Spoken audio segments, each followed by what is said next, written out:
केजरीवाल की जो सबसे बड़ी खासियत है वह है कि वह जनता को पप्पू समझता है।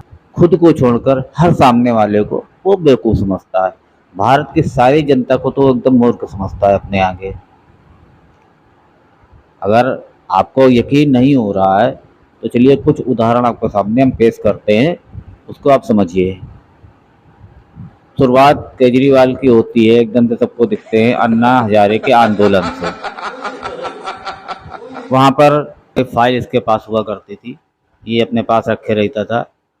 जहाँ भी जाता था वहाँ फाइल भी इसके साथ जाती थी। उसमें एक बहुत लंबी चौड़ी कई पन्नों की लिस्ट रहती थी। इसमें ये बताता था कि इसमें लालू प्रसाद का नाम, सोनिया गांधी का नाम, शीला दीक्षित का नाम, इस प्रकार से कई नेताओं के, सैकड़ों नेताओं के नाम थे। इसमें मोदी जी का नाम कहीं नहीं था। और इसने कहा था इन सब के खिलाफ, इन सब नेताओं के खिलाफ इसके पास बहुत सबूत हैं, बिल्कुल पक्के साक्ष्य हैं। और सत्ता के लिए इसने जिन जिन लोगों को भ्रष्ट कहा था उन्हीं के साथ मिलकर इसने सरकार बनाई और उन्हीं के साथ मिलकर ये अब गठबंधन करने जा रहा है आगे।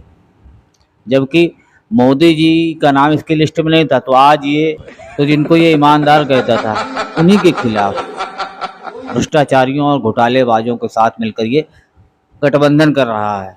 इसने अन्ना हजारे के साथ में आंदोलन किया कि हम कभी राजनीतिक पार्टी नहीं बनाएंगे, हम हमेशा जनता के मुद्दों पर ध्यान देंगे, हम लोकपाल बिल के लिए आंदोलन करेंगे, हम लोकपाल बिल लाएंगे, हम कभी कोई पार्टी नहीं बनाएंगे।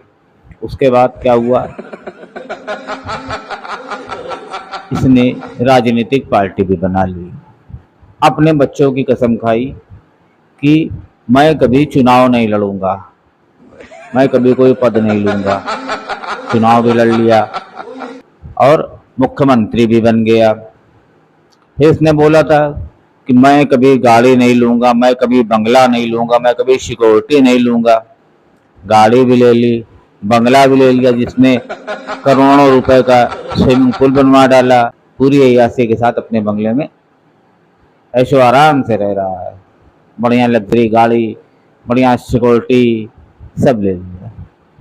उसके बाद जब काम करने का समय आया तो इसने अपने पास कोई डिपार्टमेंट नहीं रखा। फिर उसके आगे आते हैं, फिर इसने रोना रोना शुरू किया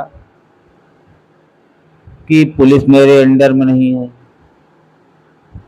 मैं क्या करूं, एमसीडी मेरे अंडर में नहीं है, तमाम विभाग दिल्ली के केंद्र सरकार के पास हैं,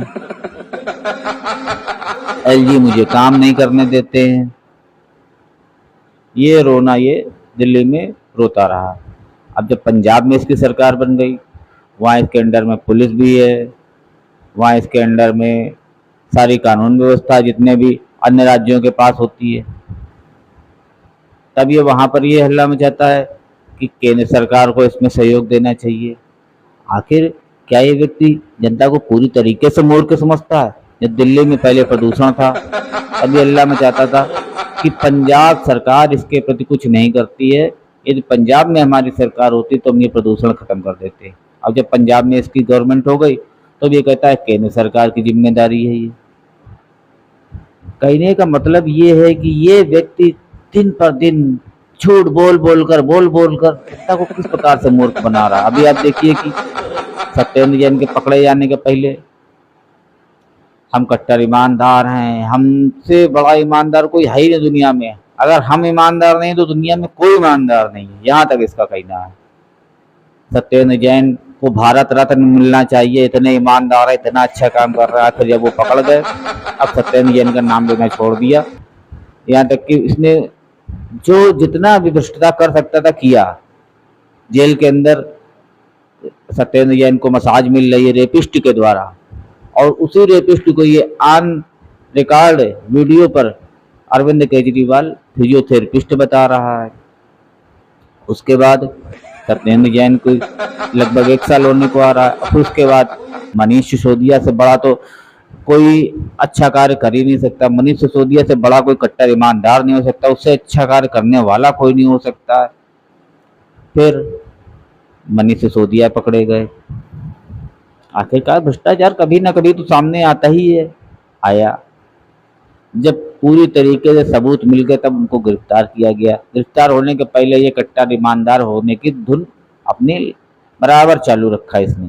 फिर उसके बाद मनीष सिसोदिया धर लिए गए, लेकिन इसने कट्टर ईमानदारी की धुन नहीं छोड़ा, क्योंकि अभी देखिए आगे क्या होता है। फिर जब मनीष सिसोदिया को काफ़ी समय हो गया, अब तमाम प्रकार के सबूत दिन पर दिन पक्के होते चले जा रहे हैं, दिन पर दिन साक्ष्य गहराते चले जा रहे हैं, और मनीष सिसोदिया कानूनी बंधन में जकड़ता चला जा रहा है। और उसी कानूनी बंधन के तार, उसी कानूनी बंधन की बेड़ियां अब केजरीवाल तक पहुंच रही हैं। इसीलिए केजरीवाल को बुलाया गया था पूछताछ के लिए, क्योंकि केजरीवाल और उसके साथ देने वाले, भ्रष्टाचार में जितने भी सब साथ देने वाले हैं, वो सब धरे जाएंगे, वो सब एक एक करके धरे जाएंगे, क्योंकि बचना किसी को नहीं है। खैर, वो तो धरे जाएंगे, लेकिन अभी देखिए इसका नाटक। इन भ्रष्टाचार के आरोपों से जनता को गुमराह करने के लिए, जनता के ध्यान इस तरफ से हटाने के लिए इसने पीएम की डिग्री का रोना शुरू किया कि पीएम अपनी डिग्री नहीं दिखा रहे हैं और पीएम का पढ़े लिखा होना जरूरी है। खुद इंटर पास मुख्यमंत्री बनाए हैं, खुद आपके पास एक भी विभाग नहीं है, कहीं साइन नहीं करता है, और पीएम गलत साइन कर देते हैं, पीएम को पता नहीं चलता वो किस पर साइन कर रहे हैं। और खुद ये इंटर पास व्यक्ति को शिक्षा मंत्रालय समेत 18 मंत्रालय दिए हुए हैं। तो इसने अपने भ्रष्टाचारों से, घोटालों से जनता को गुमराह करने के लिए, जनता का ध्यान दूसरी तरफ करने के लिए पीएम की डिग्री का रोना शुरू किया। फिर 25,000 रुपये इसके ऊपर जुर्माना लगाया कोर्ट ने कि जब जो डिग्री यूनिवर्सिटी की वेबसाइट पर सभी के लिए उपलब्ध है, वो आपको क्यों नहीं दिख रही है? आखिरकार आप कोर्ट का समय क्यों बर्बाद कर रहे हैं? तो इस प्रकार मित्रों, अब आप ये समझ रहे होंगे कि इसने ये कितना माहिर है जनता का ध्यान दूसरी तरफ घुमाने में, झूठ बोलने में। इसका कोई सानी नहीं है पूरी राजनीति में। ये इस प्रकार से, अब इसके प्रवक्ताओं को देखिए, उनसे पूछा जाएगा, आम आदमी पार्टी के प्रवक्ताओं से, उनसे होली पर अगर आपस में करिए तो उत्तर दिवाली पर मिलेगा। अगर आप उत्तर की बात करेंगे तो वो दक्षिण पे बात करेंगे। इस तरीके से इनके प्रवक्ता कभी शराब घोटाले पर, कभी भ्रष्टाचार पर, कभी सत्येंद्र जैन के मसाज पर, कभी कोई उत्तर नहीं देते हुए मिलेंगे। तो दूसरों पर आरोप मढ़ते हमेशा दिखाई देंगे, उनके ऊपर अपने भ्रष्टाचारों पर, अपने घोटालों पर कभी जवाब देते हुए नहीं दिखाई देंगे। दिल्ली की स्कूलों की हालत क्या हो रही है, दिल्ली में मेट्रो स्टेशन तक में ठेके खुल गए हैं, केजरीवाल इस पर कोई जवाब नहीं देगा। इसीलिए मैंने कहा कि केजरीवाल जनता को पप्पू समझता है, जनता को कम अकल वाला समझता है, अपने को बहुत बुद्धिमान समझता है, लेकिन वो ये भूल जाता है कि चालाकी थोड़े दिन तक चल सकती है, चालाकी के पैर बहुत मजबूत नहीं होते हैं, वो अधिक दूर तक नहीं चल सकते। इसने शुरुआत में कुछ दिनों तक तो जनता को बेवकूफ बना बना के सत्ता पाली, लेकिन अब धीरे धीरे इसके सारे राज खुल रहे हैं, अब इसके चेहरे से मुखौटे हट रहे हैं, अब इसकी कट्टर ईमानदारी वाली चादर धीरे धीरे उतर रही है, अब इसका पतन होना धीरे धीरे प्रारंभ हो चुका है। तो मित्रों, आपने देखा कि किस प्रकार से अरविंद केजरीवाल नाम का व्यक्ति जनता को पूरी तरीके से बेवकूफ़ और मूर्ख समझता और खुद को बहुत बड़ा होशियार और बहुत बड़ा चालाक समझता है। लेकिन एक बहुत पुरानी कहावत है कि चालाक कौवा हमेशा घूम में गिरता है, और इसका भी अंत उसी प्रकार से होगा जैसे किसी भ्रष्टाचारी और घोटालेबाज का होता है, जैसे किसी झूठ बोलने वाले और फरेबी का होता है, जैसे किसी अति चालाक व्यक्ति का होता है जो दूसरों को बेवकूफ़ और मूर्ख समझता है। मित्रों, अगर आपने हमारे चैनल को सब्सक्राइब न किया हो तो कृपया सब्सक्राइब कर लें और हमारे वीडियो को लाइक करें। फिर मिलते हैं। वंदे मातरम।